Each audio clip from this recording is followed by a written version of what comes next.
Hər vaxtınız xeyir olsun, yoldaşlar. 11 dekabr dövlət qulluğu üzrə və fəaliyyətin davam etdirilməsi üzrə imtahanda iştirak edəcək 1000-dən artıq tələbə və həmçinin 21 dekabrda vergi xidməti üzrə iştirak edəcək 2511 tələbənin baxmalı olduğu ən vacib videolardan biri budur. Çünki bu videoda son dövrlərin ən aktual sual tipləri var və bu suallar 6 noyabr dövlət qulluğunun qəbul suallarıdır və kanalda hər bir izahını görəcəksiniz. Bu videonun içərisində bunlar başqa yerdə tapa bilməyəcəyiniz sual tipləridir. Çünki bilirsiniz ki, Dövlət İmtahan Mərkəzi qəbulları necə qapalı şəkildə aparır və müəllimlərin bu suallara əli çatmır. Bu videoda görəcəyiniz sual tipləri ilə sizə öncədən tanış edirəm. Burada bir neçə sualı bu videonun içərisində deyil, ayrıca izah edəcəyim. Çünki onlar müxtəlif sual tipləridir və onlarla bağlı kanalımda ayrıca da video izah olsun deyə, məsələn, birinci sualı ayrıca izah edəcəm. Bunu növbəti videoların birində görəcəksiniz, yaxın 1-2 gün ərzində. Gəlin ikinci sualla başlayaq. Belə bir məşhur rebus düşüb, hansı ki bu rebus bir neçə illər öncə də təkrarlanıb. 3-ü 6-ya vuranda 18, 2-ni 9-a vuranda 18. 7-ni 8-ə vuranda 56, 14-ü də 4-ə vuranda 56. 4'ü 19'a 76, 38'i nəyə vuranda 76 eləyir? 2. Növbəti sualımız mətn təhlili ilə bağlıdır və bu sualı imtahanda tələbələr çox çətinlik çəkərək yazıblar. Lakin sadə bir həlli var. 4 dost, Faiq, Yunis, Səfər və Tofiq və onların 8 uşağı. Birinin bir qızı, birinin 2 qızı, birinin 3 oğlu, birinin də bir oğlu, bir qızı səfərə çıxırlar. Oğlanların adları Vüqar, Məhəmməd, Zahir və Rəsul. Qızların adları da Aytən, Günay, Könül və Nərmindir. Yoldaşlar, burada sizdən Səfərin uşaqları kimdir soruşur. Və sizə belə bir cümlə verim. Səfər qızına dedi. Könül, Rəsulu da özünlə apar. Ki verin, əgər Könül Səfər qızına Könülə səslənibsə, deməli, Könül Səfərin uşağıdır. Onda Səfərin uşaqlarını istəyirsə məndən, cavab variantlarında mən Könülü axtarmalıyam. Düzdürmü? Yoldaşlar, Könülün bir dənə də burada yazıb ki, Aytən dedi. Bacımla gedirəm balıq tutmağa. Balıq tutmağı sevirəm. Aytənin bacısı var. Yuxarıda baxıram ki, hər hansısa bir qızın, hər hansısa bir bacısının olması üçün gərək onlar 2 qız olsunlar. Düz deyil. O zaman belə çıxır ki, elə Aytən də, Könül də Səfərin uşaqlarıdır. Cavab B variantı. Növbəti sual. Hansı variantdakı ifadəni nöqtələrin yerinə qoysa, daha dolğun tamamlanacaq mətin. Sosial media platformaları məlumat paylaşanda və ictimai rəy formalaşmasında böyük gücə malikdirlər, paylaşımda və ictimai rəyin formalaşmasında. İnformasiya sürətlə yayılır, insanların fikir və davranışları təsirlənir bu platformalardan. Bəzi ötürülən məlumatlar sübuta əsaslanmır, təhrif olunmuş olur, yalan olur, manipulyasiya olur. Buna görə də tələb olunur ki, istifadəçilər məlumatın mənbəyini yoxlasın, həqiqətə və nəzarətə əsaslanan resurslardan istifadə etsin. Məlumatların istifadəsində həqiqiliyin təminatı üçün gərək insanlar məlumatları tənqidi düşüncə ilə yoxlasınlar. Yəni, burada demək istəyir ki, o qədər fake məlumatlar mövcuddur ki, insanlar allanırlar bunlara, bunu belə deyək, olduğu kimi düşünürlər. Məsələn, süni intellektlə ən qədər prezidentin, vəzifəli şəxsin videoları yayılıb, hansı ki, prezidentlər onu eləməzlər, amma süni intellektlə onları düzəldiblər. Məsələn, bunlar fake xəbərdir, gərək insanlar buna inanmasın. Burada digər variantda yazıb ki, nə bilim, sosial medialar bağlansın, internet kəsilsin, istifadəçilərin hamısına icazə verilməsin. Bunlar yox. İnsanlarda ağıl, şüur, dərrakə var. Onlar məlumatlara tənqidi yanaşmalıdırlar və yoxlamalıdırlar ki, bu paylaşım düzdür, yoxsa səhv. Bizim informatikada buna oxşar bir mövzumuz var. İnformasiya təhlükəsizliyi, kiber hücumlardan qorunmaq yolları. Növbəti sualımız 5-ci sualdır. Bu sualda sizdən bir qeyri-aşkar operatorun tapılması tələb olunur. Baxın, 439 və 446 bir-birinə yaxın ədədlərdir. Fərqi neçə eləyir? 7. 3-ə vurublar 21. 1 ilə 3-ün fərqi nədir? 2. 3-ə vurublar 6. Onda 541 ilə 682-nin fərqi nə edəcək? 141, 3-ə vuracaqsınız. 423. 6-cı sual sadə bir mətn sualıdır. Bu videoda izah etmirəm. Digər videomda bunun izahı olacaq. 7-ci sual. Kifayət qədər samballı sualdır. İmtahandan dərhal sonra bu sual mənə tələbələr tərəfindən yönəldilmişdi. Kifayət qədər. Baxın, 24-ü 2-yə bölüblər 10, 2 çıxıblar, üzr istəyirəm, 2-yə bölüblər 12, 2 çıxıblar 10. 36-nı 2-yə bölüblər 18, 2 çıxıblar. 48-i də 2-yə bölürsünüz 24, 2 çıxırsınız 22.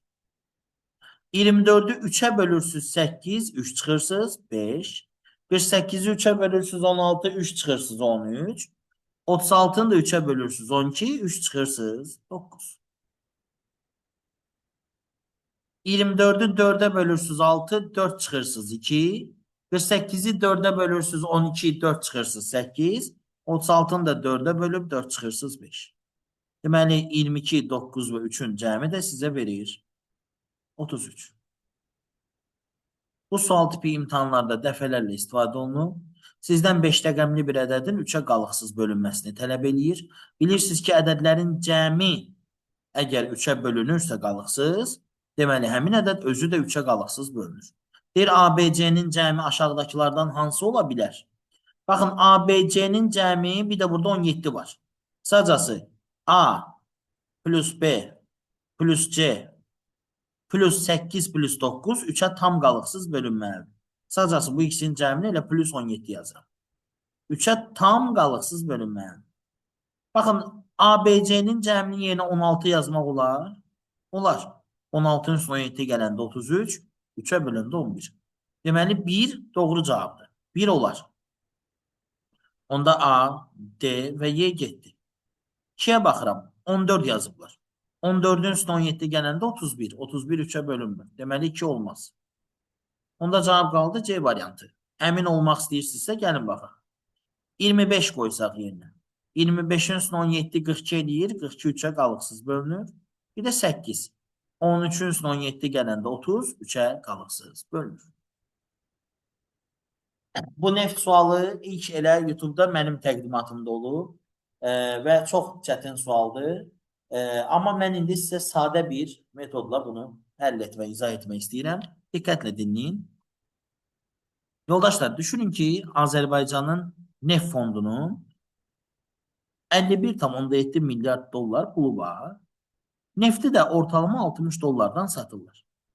Əgər neftimizin qiyməti 10 dollar qalxsa, bizim aktivlərimiz 0,7 milyard artacaq. Neftin qiyməti 10 dollar azalanda 0,7 milyard azalacaq. Deyir, neftin satış qiymətləri və hissələri buradakı kimidirsə, tapın görək, neftimizin satış qiyməti neçə olacaq və aktivlərimiz nə qədər artıb azalacaq. Baxın, 8-də 1, 8-də 3 və 2-də 1 verib deyə 8-i və 2-yə bölünən bir ədəd götürürəm. Götürürəm elə 8 barel neft. 80 də götürə bilərsiniz, 800-də, nə istəyirsiniz götürün, lap istəyirsiniz 100 götürün. 8 götürürəm ki, hesablama xırda olsun. Ay yoldaşlar, 97 dollara satılıb 8-də 1-i. 8-in 8-də 1-i 1 eləyir. 1 bareli vurursunuz 97 dollara. Üstə gəl, 8-də 3'ü. 8-də 3'ün, daha doğrusu 8-in 8-də 3'ü 3 eləyir. 3'ü də vurursunuz 93'e. Üstə gəl, 66. 8-in də 2'də 1'i 4 eləyir. 4 barel nefti də satırıq 66 dollar. Və yoldaşlar, bunu bölürük 8'ə, orta qiyməti tapmaq üçün. Niyə belə deyək, 8'ə bölürəm? Çünki cəmi 8 barel neftimiz mövcuddur. Və mən bunu bircə dəqiqə tez sürətli kalkulyatorla da hesablayayım, səhv olmasın. 3 vurulsun 93, üstə gəl 97, üstə gəl 4 vurur. 66. 640 eləyir. 8-ə də böləndə 80 dollar. Neftimizin orta satış qiymətinin 80 dollar olduğunu başa düşdük. Axı 60 dollara satılırdı. Deməli 20 dollar artdı. Axı hər 10 dollar artanda neftimiz 0,7 milyard bizə əlavə pul gətirirdi. İndi 20 dollar artıb axı. Sizcə indi nə qədər gətirəcək?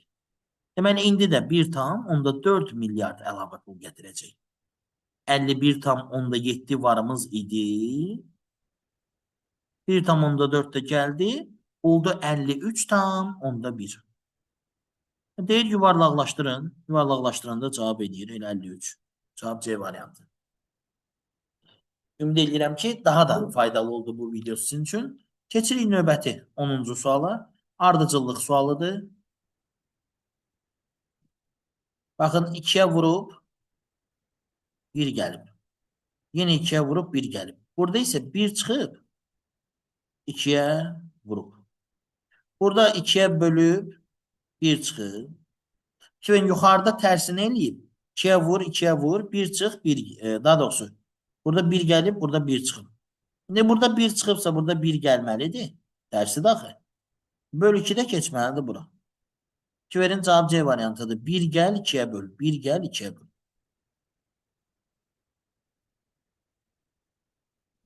Mütləq, bu anaqramlar çox rahatdır. Mütləq və ləqəb. Cavab B variantı. Yoldaşlar, nə ediblər 12-ci sualda? Ki, verin, bu fiqur, elə bu hissəyə baxın. Görürsünüz, bura baxır. Burada isə bura baxır. Nə ediblər? 180 dərəcə fırladıblar. Sağa yoxsa sola? Qətiyyən fərqi yoxdur. 180-ın heç fərqi yox. Ki, verin, bu qalxıb yuxarı. Bunu da yuxarı qaldıracaqsınız. Cavab olacaq Y variantı. Eğer bu buradadırsa, yuxarı qalxanda 180 dərəcə burada dayanır. Bu hissədə. Növbəti sual deyir, şəkildə neçə ədəd paraleloqram var? Bunun üçün mən möhtəşəm bir yol demişəm tələbələrimizə və onlar çox rahatlıqla bunu tapırlar. Buradakı paraleloqramları tapaq. 1, 2, 3. Burada da 1, 2, 3, 4 və 5 düzürsünüz. 1, 2, 3-ün cəmi 6. 1, 2, 3, 4, 5-in də cəmi 15. 6-nı 15-ə vurursunuz, eləyir 90. Amma burada da 2 dənə paraleloqram var. Bu biri, bu ikincisi. Bir də onlar bir-birinə birləşəndə əmələ gəlir üçüncüsü. Yəni 90 üstünə 3 də gəlmək lazım idi. Cavab 93. Mənim fikrimcə bu sual qəbul üçün lazımsız sualdır. Çünki bu xüsusi metodu bilməyən adam oturub burada paraleloqramları saya bilmir. Və tələbələr xüsusi metodda bilmək məcburiyyətində deyil. Mən bu sualı etik sual saymıram. Həll edək 16-cı sualı. Baxın, deməli, biz nə edə bilərik burada? Deməli, MM-in yerinə K, K, L qoya bilərik, düzdür? Yəni, burada MM-in yerinə qoyaq K, K, L. Fikrin yanında da MK olduğu kimi qalmalıdır. Yazıram. MK olduğu kimi qalmalıdır. İndi cavablarda belə bir şey yoxdur. Amma biz MKKK'nın yerinə 4 dənə L də qoya bilərik. Fikir verin. Onda onların yerinə 4 dənə L qoyuruq. Yanında da bir dənə L. Cavab olur 5 dənə L. ÜDB, ÜDM sualı. Bəlkə də son dövrlər sizləri artıq bu sual yormağa başlayıb. Çünki 4 dəfə düşüb artıq qəbullara. Amma mənim fikrimcə dediyim sadə həllə bu sualı rahat həll edə bilərsiniz. İndi hələ ki şifrələmə sualına baxaq. Yoldaşlar, sözlərin sonunda 3 dənə 3 var. Sözlərin sonunda 3 dənə dairə var. Deməli, dairə 3-ə bərabərdir. Həmçinin də 2 dənə 2 var, 2 dənə də kvadrat. Deməli, kvadrat da 2-yə bərabər. Deməli, məndən soruşulan 2 ilə başlayacaq, 3 ilə qutaracaq. Bu deyil, bu deyil, bu deyil. Bəs budur yoxsa bu? Onu da necə taparıq? Bax, orta sütunda 2 dənə üçbucaq var. 2 dənə üçbucaq var, 2 dənə də ulduz. Bir dənə romb var. Burada 2 dənə 6 var, 2 dənə 5, bir dənə 1 var. Deməli 1 rombdur. Onda romb ilə başlayan 1 ilə başlayandır. Yəni budur. Onda ulduz 6'dırsa bu ulduz değil axı. 6'nı silin, cavab qaldı B variantı. İndi 15'i izah edirəm. Deyir 2024-cü ildə bəzi ölkələrin ümumi borcunun ümumi daxilə nisbətini faizlə göstərən hamar ağac diaqramından istifadə edin. Hollandiyanın ödemesinin Braziliyanın ödemesindən 2 dəfə az, ödemesinin Azərbaycan ödemesindən 33 dəfə çox. Braziliyanın ödemesinin Azərbaycan ödemesindən 30 dəfə çox olduğunu bilərək, Hollandiyanın ödemesinin ödemesinə nisbətini neçə faiz olduğunu müəyyənləşdirin.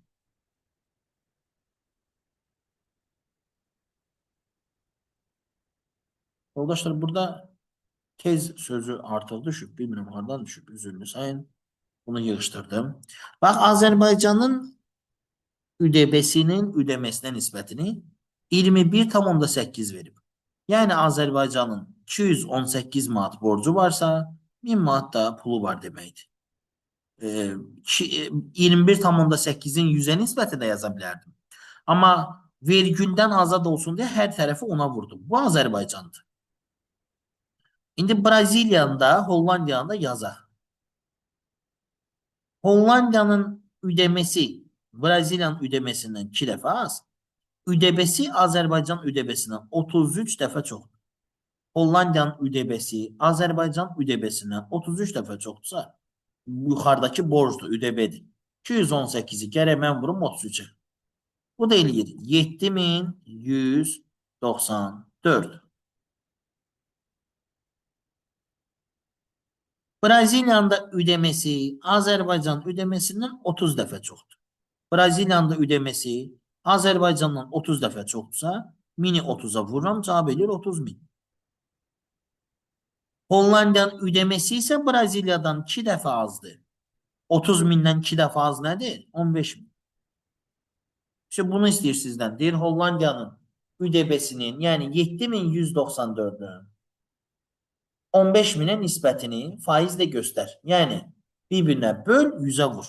O da eləyir 47,96. Onda nə götürəcək? Təbii ki 48. Buna aid başqa izahlarım da var. Daha çox dinləmək istəsəz səhifəmdə axtarın, tapın. Yazın hamar ağac çıxacaq. Digər suallara da baxaq. Yoldaşlar, baxın, A'nın C'yə hasili 24'tür. A'nın, daha doğrusu B'nin C'yə hasili isə 25'dir. Və A ilə B'nin kvadratları cəmi D'nin kvadratına bərabərdir. Üzr istəyirəm, A ilə B'nin cəmi D'nin kvadratına bərabərdir. Bunları bir-birinə böləndə A'nın B'yə nisbəti bəraber olur 24'ün 25'e. Bunlar da ixtisar getmir. Deməli, əslində A 24 imiş. C 1. Və C 1 imiş. B də 25. A-la da B-nin cəmi 25 plus 24 eləyir 49. D-nin də kvadratı 49'dursa D də eləyir 7. Bu qədər. 18'in suala baxırıq. 2 verin. Yoldaşlar, PP 5'e vurulur. 2 verin. Burada KL'den PP'ni çıxıb NP alıblar. N'dən də NPY çıxıblar, NN alıblar. Və bunu düz aşağıya qədər davam etdiriblər. Biz P'lərin yerinə qiymət qoymağa çalışsaq, görüm daha başqa maraqlı bir ipucu tapa bilərikmi? Evdən Y çıxıb 6 alıblar. Bu dəqiqə çox da önəmli deyil. Burada ipucu var. KL'in içində PP neçə dəfədir ki PP çıxıblar? Bir dəfə. Deməli, N1'ə bərabərdir. Bundan gözəl nə ipucu?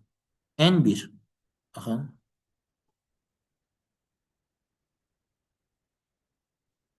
Bəs yaxşı.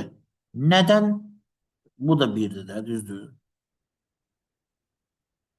Nədən 110 çıxa bilər? Bax bu 110'dur. Siz niyə 110 dedim? Çünki nədən bir çıxanda bir qalır 2-dən? Düzdür? Nədən daha doğrusu birdən nə çıxanda bir qalır? Sıfırdan. Ona görə 121 çıx 110'dur ki bu. Və P də 2'dir ki, çünki 55'i 2'yə vuranda eləyir nə? 110. Deməli P'lər də 2'dir. Всё. İndi P'lər 2'dirsə burada yerinə 2 yazsa. Nədən 22 çıxanda 12 eləyir? 34'dən. Şu P, daha doğrusu K 3'tür, elde 4. Cəmləri 7. Növbəti sualımız fiqurların xəyalən fırlanması. Buna aid en qədər sual işləmişik. Ona görə bunun məsələn ayrıca video izahını istəyirsə yazın. Fiqurların fırlanması 3-5 metodla bəlkə izahım var. Saat metodu ilə var, xətt çəkmə ilə var. Kimin ürəyinə ilə istəyir bu sualı həll eləmişəm. Bax, kimin ortadan xətt çıxardıram. Buradan da xətt çıxardıram, qırıqdan da. Bilirsiniz ki, qaradan qırığa fırlanıraq. Və görürəm ki, təxminən bir 120 dərəcə, 110 dərəcə fırlanır. Yazdım 115 dərəcə.